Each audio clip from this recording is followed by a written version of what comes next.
Coming up on Mornings on the Hill, President Biden has landed in Israel this morning and missed Israel-Gaza conflict. Also a powerful tribute for Remembrance Week, as we pay tribute for the lives lost in Lockerbie, Scotland. Plus, former Syracuse basketball player shares his perspective on an event close to home, what he's doing to make a difference in the community. All that plus your weather and orange sports coming up on this edition of Mornings on the Hill.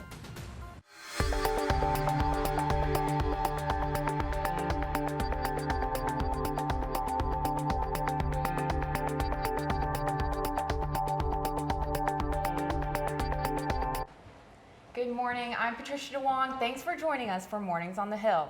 And I'm Anissa Williams. Here's a look at today's top story.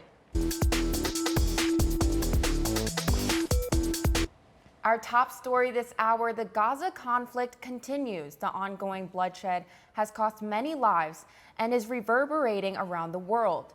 And it's also reverberating here on campus. Our Emily Coffey joins us live with an update, including a prayer service set for just a few hours from now. Emily?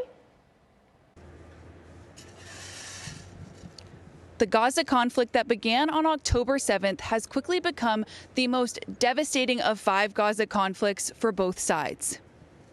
According to the Gaza Health Ministry, 2,778 Palestinians have been killed and 9,700 are wounded. Another 1,200 people across Gaza are believed to be buried under the rubble and are not yet determined alive or dead. According to Israel, more than 1,400 Israelis have been killed and at least 199 others, including children, were captured by Hamas and taken into Gaza. Here in Syracuse, we are seeing its effects on both sides. There was a candlelight vigil held outside of Hendricks Chapel on the Syracuse campus last week to honor the Jewish lives that have been lost. Tonight, there will be a gathering held by the Muslim Student Association called Prayers for Peace, held at the Hendricks Chapel from 8 to 8:30.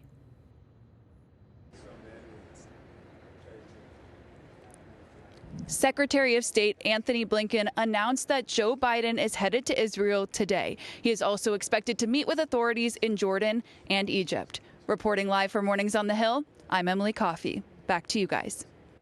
As for the latest from the Middle East, a massive airstrike shocked a Gaza hospital Tuesday where wounded and other Palestinians were seeking shelter. Almost 500 people were killed. Rage has spread through the Middle East. Israel has blamed the airstrike on a Palestinian rocket misfire, and the Hamas militant group blamed the bombing on an Israeli airstrike. Gaza doctors are struggling to aid survivors as they are running out of resources. President Joe Biden vowed to show that the U.S. stands in solidarity with Israel. He landed in Israel this morning. The Arab governments plan to hold a summit with President Biden to resolve the ongoing conflict. However, it was later canceled. Monday marked the beginning of Syracuse University's annual Remembrance Week. Our Jonah Weintraub is live on campus with more.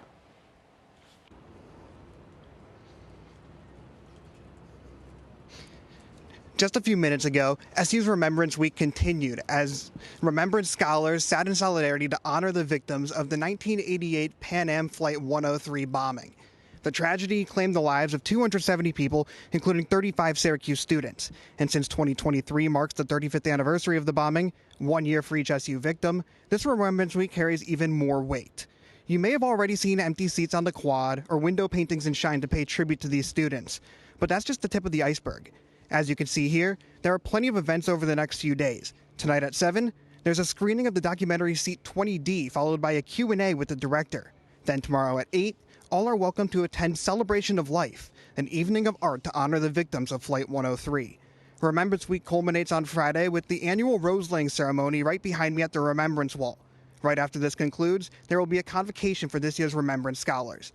Not to mention, from 9 to 5 on weekdays the entire semester, Byrd Library has opened the In Pursuit of Justice exhibition, which features 3 decades worth of archives from the disaster.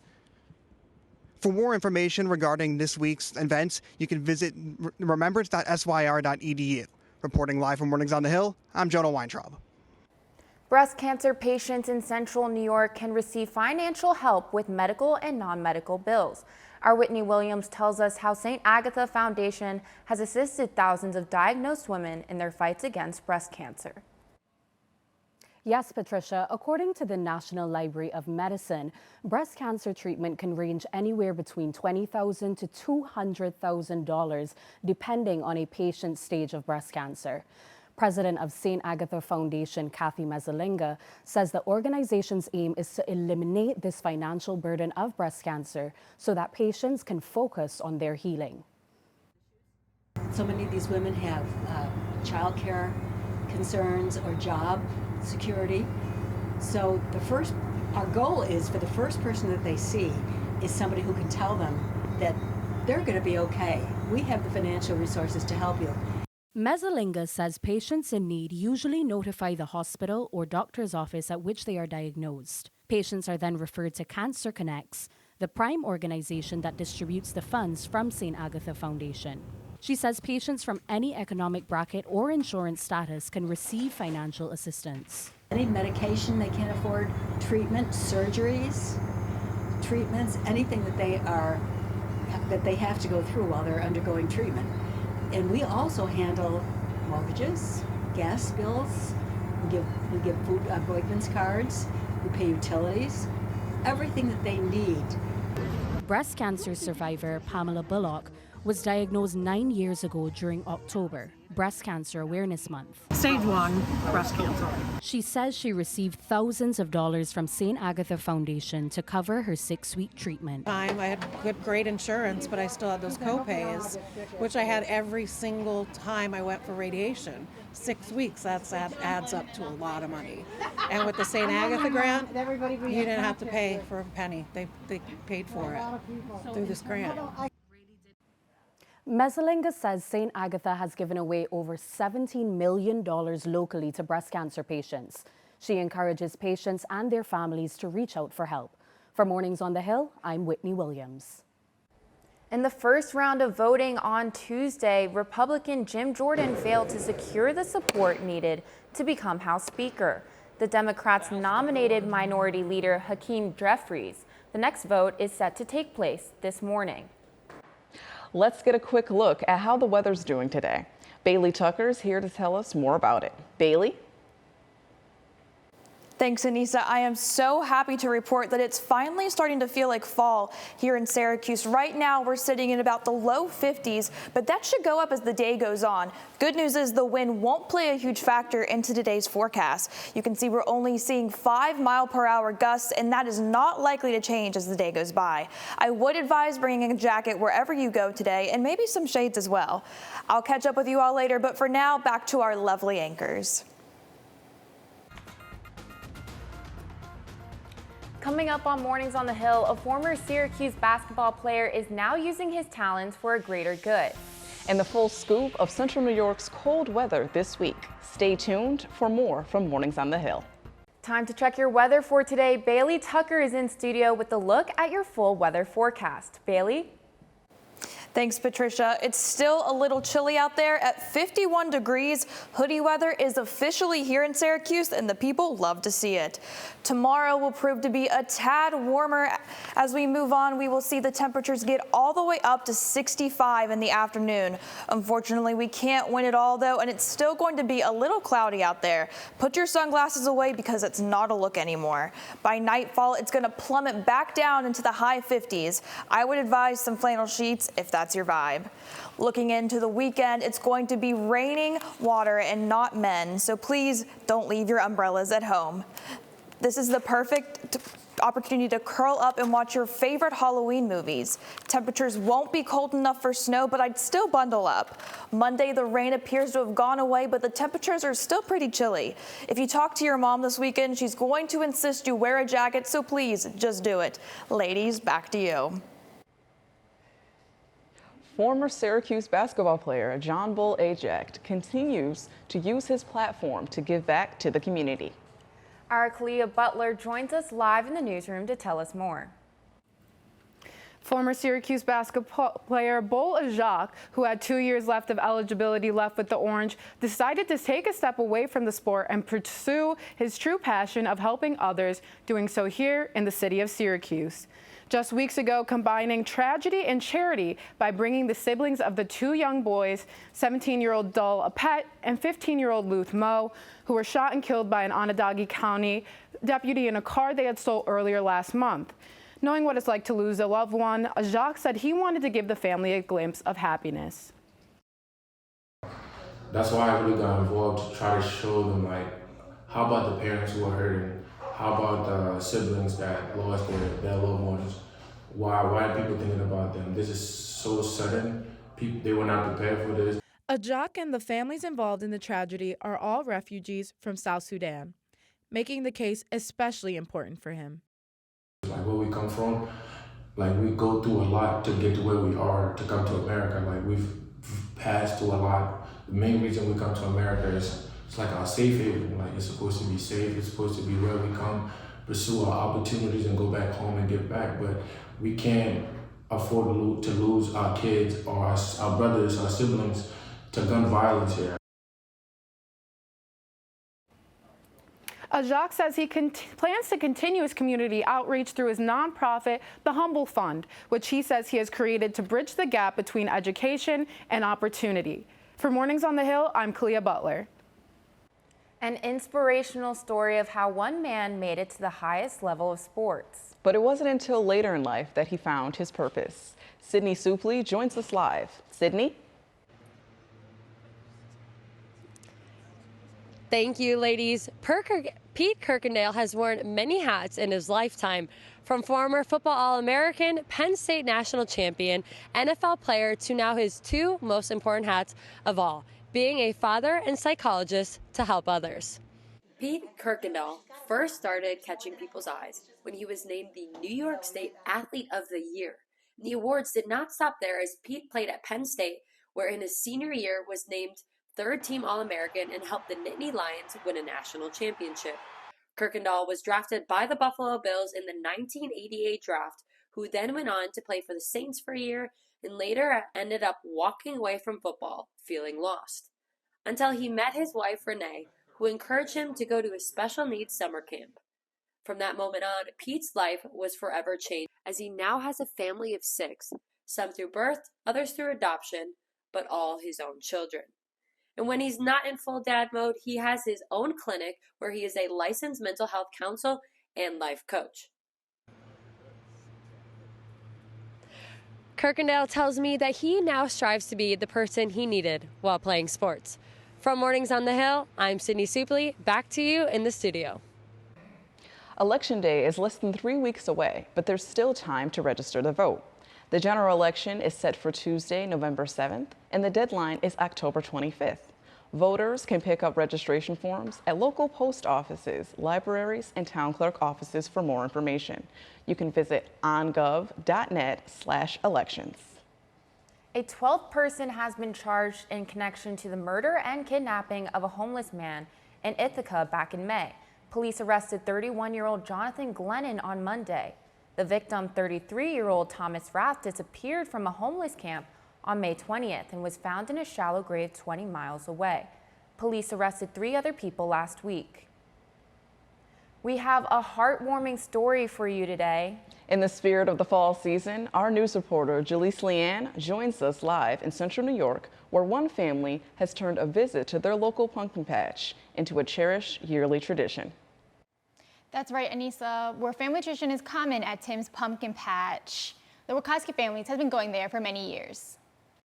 Tim's Pumpkin Patch in Marietta, New York has been a destination for family for years. Brent Wachowski says it's more than just a place to pick pumpkins. Family tradition. Every year we come here, pick pumpkins, and see the animals, peacocks, goats. Brent shares that spending quality time together and creating lasting memories is a chance to enjoy the outdoors, celebrate the season, and foster a sense of unity among many families. You know, I think it's great to see, parents involved with their children and enjoying nice weather outside while we have it.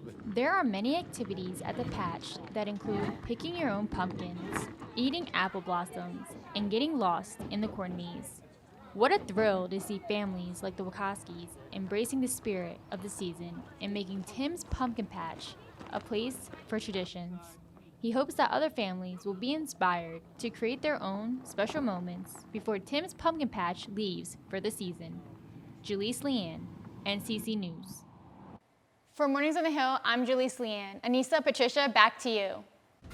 Coming up on Mornings on the Hill, an inside look on women's hockey and a double-down court view on women's and men's basketball. Stay tuned for these sports and more from Mornings on the Hill.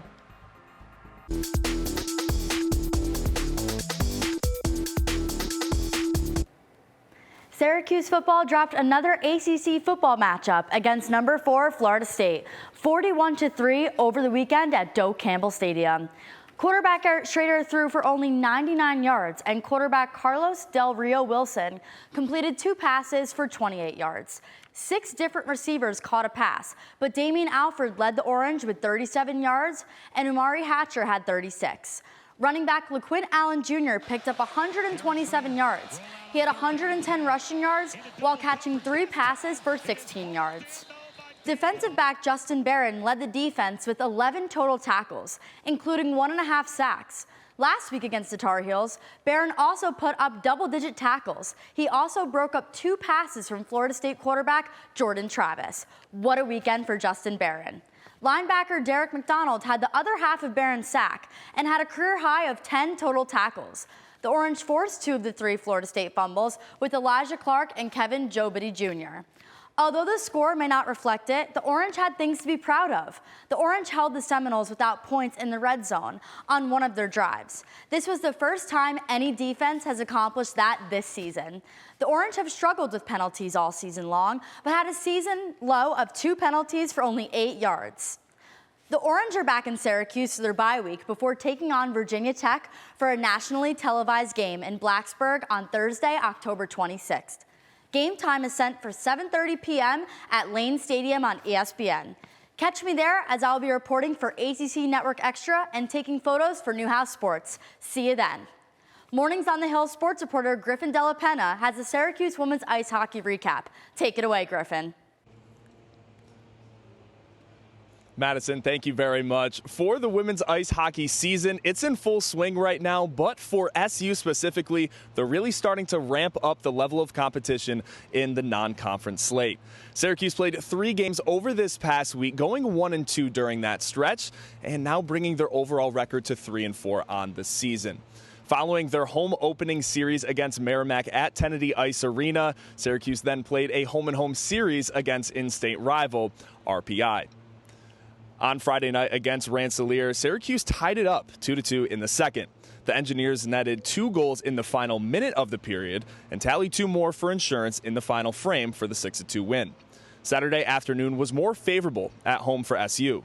Rachel Teslick opened the scoring as the St. Lawrence transfer was named College Hockey America Defenseman of the Week. Kate Holmes buried the game winner with 7 minutes left in the second to secure the 3-2 victory. And then last night for Syracuse, they played in nearby Ithaca, New York, and it was a statement win for them as they played number 9 Cornell. And for Cornell, they now remain undefeated on the season. It's a quick turnaround for Syracuse as they will play on the road again this weekend at Boston University on Friday and Saturday. The Terriers, they've only played 2 games so far this season, losing both of them against Northeastern, who's ranked number 5 in the country. And between Syracuse and Boston U, there's only been 1 previous matchup all time, as that was back on New Year's Day in 2022 with a 3-3 final in overtime. So that game was also a neutral site game played in Pittsburgh. Both games will be available to be viewed on ESPN+. Reporting live for Mornings on the Hill, I'm Griffin Della Penna, and now we'll send it back inside to Mike Ostrowski, who has a little bit more for the men's basketball new era. Thanks, Griffin. While we recap past SU sports stories, we also look to the future with our next one. Adrian Autry held his first media day as the new head coach of Syracuse men's basketball on Friday, and the demeanor inside the room was different than in past years. This is a program with a tremendous amount of history, but also one that has struggled to live up to that history in recent years. Been working hard. The guys have been working hard. Everyone has been healthy. Little minor injuries here and there. Guys have been really competing, putting in our, working on everything on both ends of the floor. That, off the floor, team events, things like that, just building the chemistry within the team, with the newcomers and our returning players. But it's definitely been an exciting time. The Orange returned all 6 members of last year's recruiting class, including NBA prospect Judah Mintz, while also adding some big names from the transfer portal, such as former 5-star J.J. Starling from Notre Dame and 7'4" center Naheem McLeod from FSU. The Orange season officially begins Monday, November 6th. Still to come here on Mornings on the Hill, spooky season has arrived. Our Peyton Spalacy unmasks what students plan to dress up as for this year's Halloween. More tricks and treats coming up. Stay with us. That story and more just ahead. Welcome back to Mornings on the Hill. Halloween is just around the corner. We are a little less than 2 weeks away from the spooky celebration. And here to tell us what SU students are wearing this year is entertainment reporter Peyton Spalacy. Anissa, Patricia, the 31st is creeping up on us. I headed to the promenade to talk to students about what they're going to sport this year. What are you dressing up for Halloween this year? Well, I'm going to be John Cena. It's my favorite wrestler of all time. Well, I'm going to have jean shorts with a tank top and a cap. Other students are also basing their Halloween costume on their favorite pop culture references. One student is going as his favorite character from a sketch on a Netflix series. Be the driving crooner. I don't know if you've seen I Think You Should Leave, but he smokes cigars. He chose the character because he makes him laugh. Other students are going for a more traditional costume. These 3 are going as the Queen of Hearts from Alice in Wonderland, Jessie from Toy Story, and Dorothy from Wizard of Oz. All their inspo came from TikTok. And Pinterest, my two go-to platform. This is Google's Frightgeist. It pulls the top Google searches to show what costumes are trending. Nationally, Barbie lands at number 1, and that's still true for the city of Syracuse. However, more generic costumes like witch, princess, and cowboy are topping the charts locally. I'm curious now, for our anchors over there at the desk, what are you guys going as for Halloween? Halloween? When is that? It's coming up.